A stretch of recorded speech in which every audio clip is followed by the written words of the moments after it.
chance yesterday to try out the check on page 188. Again, you should be with us on page 188. Noah is comparing the cost of two types of silicone wristbands. For style A, the cost can be represented by the equation. Remember, we're looking for the form of y equals mx. Is that the form our equation is in? Yes. Remember, m is our coefficient, which is also our slope, and in this case, our unit rate, of course. So where y represents the cost in dollars and x represents the number of wristbands. For style B, the costs are shown in the table. Which wristband costs less for 100 wristbands and how much less? So we're looking to find the rate or the unit price. How much is it for style A for each wristband? 65 cents. Excellent. So A, if we're trying to find out how much 100 wristbands are, we would take, since it is 65 cents per wristband,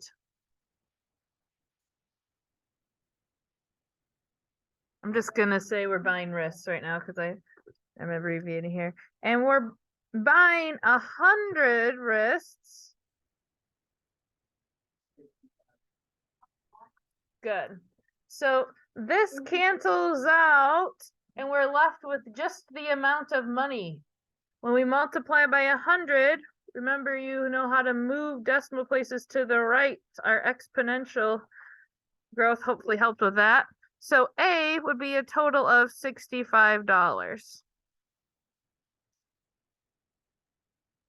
So even though that doesn't tell us which one is less, we know we're going to have to find out how much 100 is because we want to know how much less it would be for 100 wristbands. So now we need to find the unit. So we're going to take our cost, remember to find our unit rate. Jay, go ahead and close it because it's distracting you. We need to take our our price divided by the number of units so we can find how much one would cost.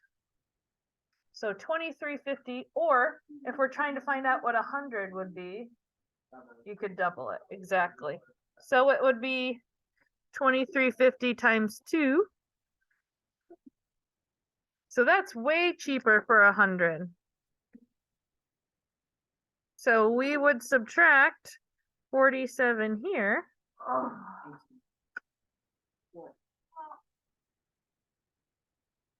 Excellent. So $18 less. So we would say B costs less, and how much less? $18 less for 100. All right. So for this question, technically we really didn't need to find the unit price, but you know you could by taking the cost divided by the number of units. It would be easier to find the unit rate from 100, right? So 47 divided by 100, you would just move the decimal to the left, 47 cents, right? Excellent. Okay, we're going to start 4-2 today. 42. So we are going to start now on page 191, the slope of a line. Page 191. We're just turning the page. 191.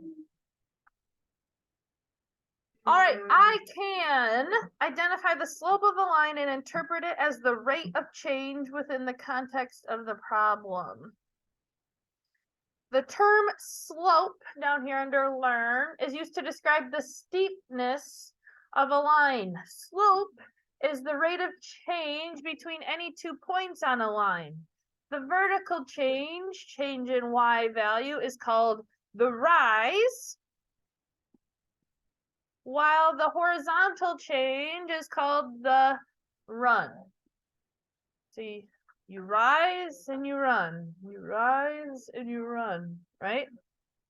So slope is the ratio of the rise to the run. Remember, our ratios we can write as rise to run with the words, we can also write it as a fraction, which is what they're doing here. In linear relationships, the slope is always constant. What's it mean to be constant? It stays the same. So if the slope ever changes, is it a linear relationship? No. It would not be a straight line if the slope were changing. Always constant. Slope can be positive or negative. So here's our ratio. Vertical change between any 2 points divided by the horizontal change between any 2 points. We've been doing that already, right? We've been taking the y value minus the y value divided by the x value minus the x value. So slope can be positive or negative. The slope of a line that points upward from left to right is positive. And the slope of a line that points downward from left to right is negative. See, positive divided by positive, whereas this would be negative divided by positive, or positive divided by negative, depending on which direction you go in. But when we go to the left or down, it's negative. When we go to the right or up, it's positive. So we have to pay attention to those things, especially. All right. So there was nothing really for you to do on page 191, but pay attention. 192. Let me zoom out a little, I feel like. The slope of a line can be found from a graph by finding the ratio of the rise to the run between any 2 points. So the vertical change between -2, -1, and 2, 2. So we would say 2 minus -1. When we say 2 minus a -1, what happens? It's really 2 plus 1. We have to switch. Jay, you need to focus. So what is 2 plus 1? 3. And that's what they're showing in the graph. You could also count up. 1, 2, 3. Horizontal change between -2, -1, and 2, 2. So we would say 2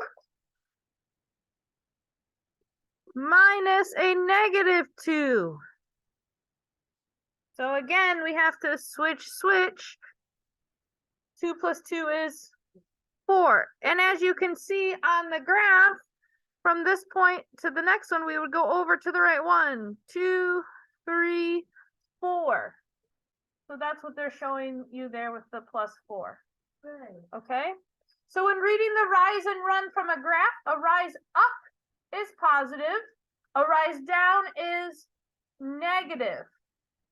A run to the right is positive, and a run to the left is negative. That's what we just talked about, right?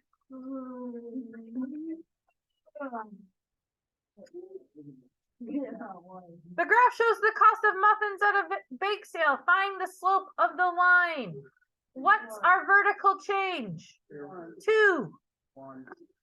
Divided by our run, which is 1. So the slope of the line is 2 over 1 or 2. This is pretty quick and easy, I hope. Find the slope of the line. Quickly, you got a minute. Pick 2 points. I believe they picked them for you. They put a dot there. Use the graph. Count up divided by counting over. Use your pencil properly.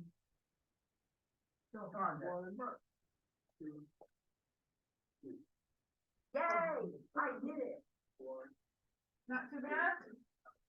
Pretty easy. Do that check so I know you're with us. Right. All right. Here's our points. What is our rise? 1, 2. I'm writing it down. Divided by our run. 1, 2, 3. Up was positive. Right was positive. Yes, make sure you use the points they give us. Don't, like, you can't count this as a point here because it's not in the corner of the graph. Do you see how they're choosing points that are in the corner where the two lines intersect? So you have to be careful. All right. Again, there's extra examples online if you need more practice. Example 2, find the slope from a graph. So again, it's the same thing, right? So from this point to this point, we're actually going down how many? 1, 2, 3, 4. Down 4. Remember, down is negative. So we would say negative 4. And then we're going to the right. 1, 2, 3, 4, 5, 6. Practice your counting, right? Then we would simplify. They're both even, so we can divide them both by 2. Negative 4 divided by 2 is, and 6 divided by 2 is 3. Remember, we can assign the negative to the top, or to the bottom, or to the fraction as a whole, like they did there. Okay? Yes, assign them jobs. 194, moving right along. Do that check. Remember, they gave you 2 points here. Use the points they gave you. 2, 3, 4. Count your spaces. The answer is not 1. I can tell you that. I mean, what are they usually aware of? The bottom end.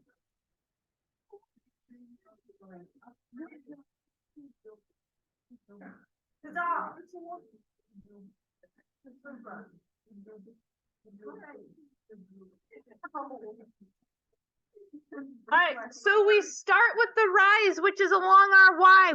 We're going down. What does it mean if we're going down? Negative. 1, 2, 3. Oh my gosh, I just counted. 1, 2, 3, 4. So it's going down 4. And to the right 1. So that's positive 1. We could simplify and say it's also negative 4. Either way. Okay. Find the slope from a table. This is the same thing, except we have to remember that the vertical change Y, it's our change in Y divided by our change in X. So this vertical changes our rise. The horizontal changes our run. So we have to take our change in Y, which is what? Negative 30 divided by our change in X, which is 3.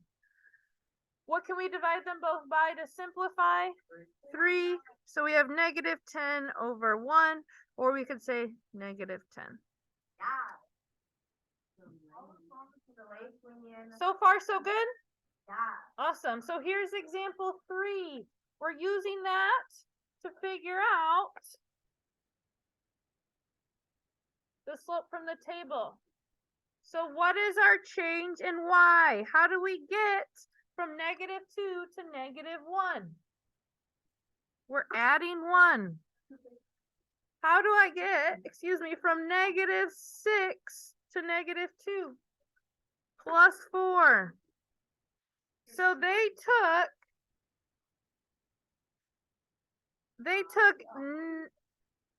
what did they do? Negative 2.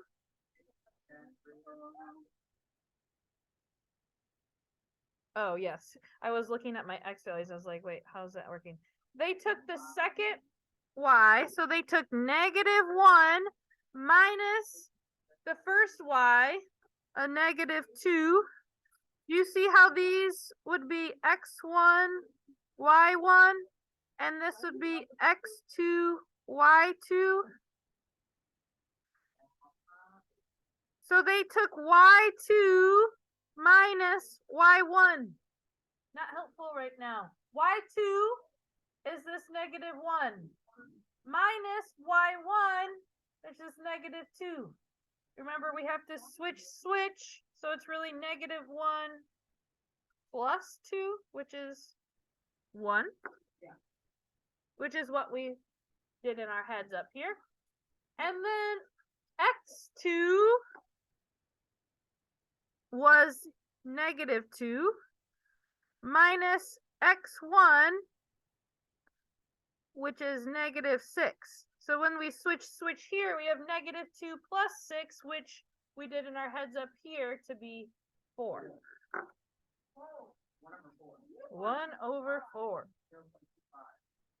And they told us that our answer is correct. Ta-da! To check, choose 2 different points from the table. So they chose 2 other points. 0 minus 1 is -1. 2 minus 6 is -4. But simplified, it would still be positive. Okay?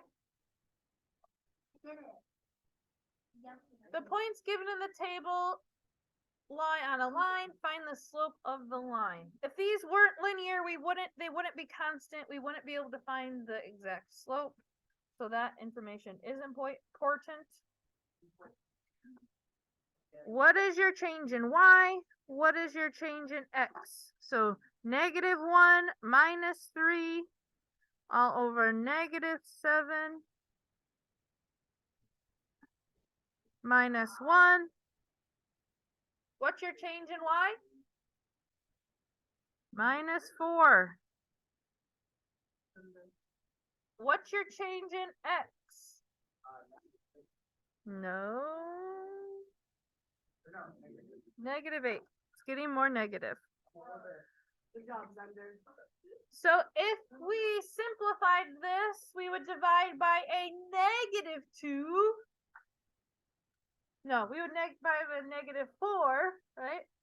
Because it's actually, our slope is equal to 1/2. Or 0.5. Class is not almost over. We still have 20 minutes. Moving right along. We should do 196. Find the slope using the slope formula. All right, so this is what I was alluding to.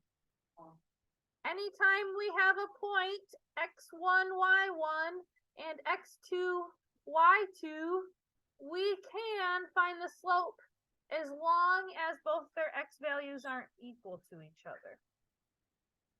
They would have to be 2 different points, right? So the animation that we would watch shows us the slope formula. I've shown it to you.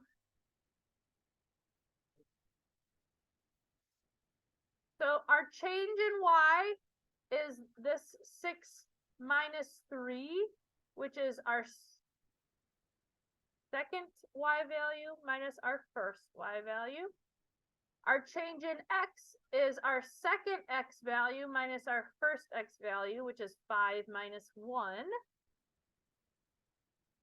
So we just have to simplify. What's 6 minus 3? 3.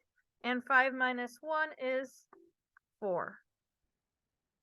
So if we didn't have a graph and you couldn't count, you were just given 2 points, you should still be able to find the slope. But they're still giving you the graph, so I'm not really sure why. Because here, we're using the slope formula. Even though we could be counting, they want us to use the slope formula. But we could count to check, right? So here is x1, y1, and here is x2, y2. So our second y value is 2. 2 minus 3 is our change in y. Here, oh, they put it out here nicely for us. So our x2 is -4 minus our x1 is 1. Do you see we can assign x1, y1 to any point and x2, y2 to any point? As long as we're doing them in the same order. So I could switch these, and as long as I would be doing them in the same order, I would still end up with the same slope. So 2 minus 3 is -1. -4 minus 1 is -5. Is that right? Yeah.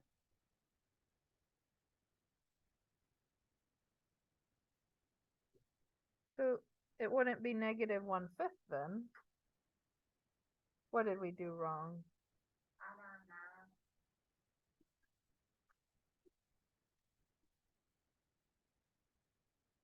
Oh, I see what I did. Look. My, Oh, you put them. yes, I looked at these, but I had already assigned them the other direction.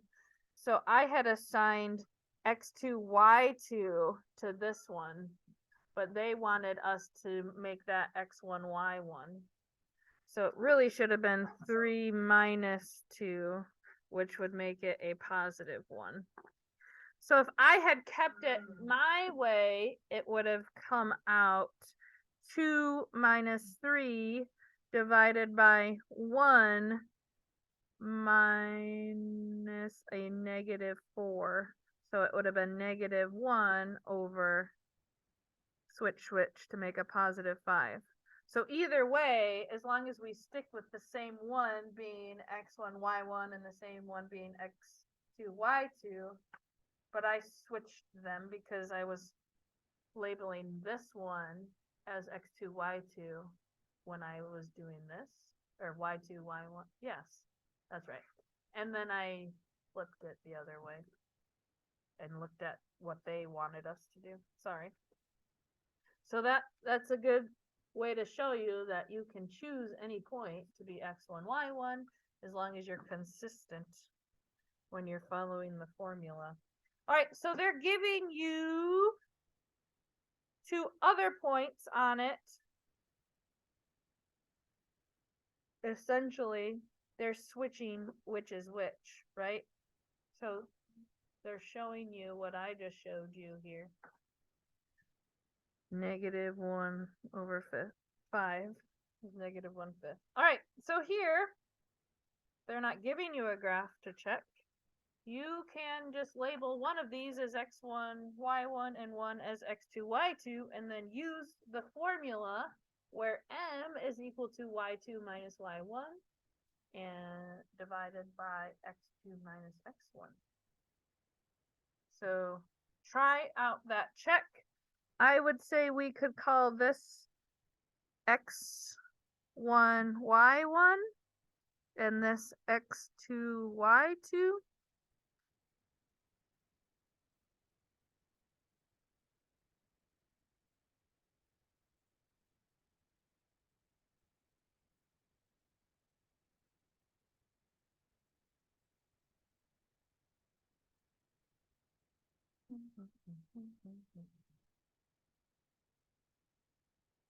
So y2 minus y1. What is y2?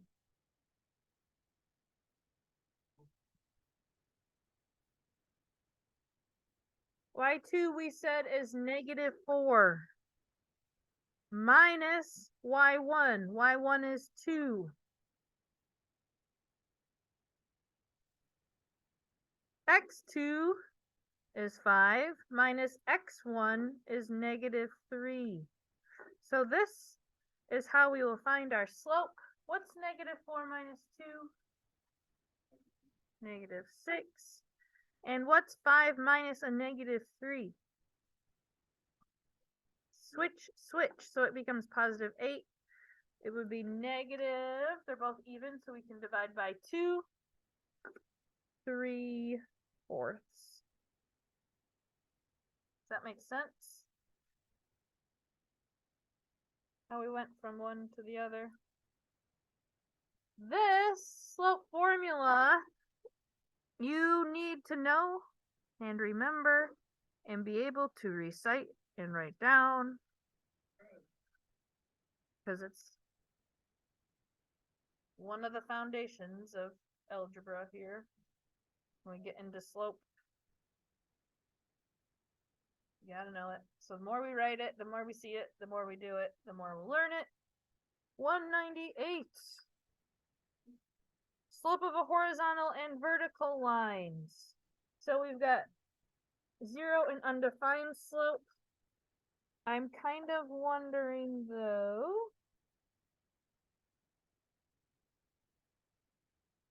We can definitely get started. I'm gonna wait to look at 0 and undefined slopes.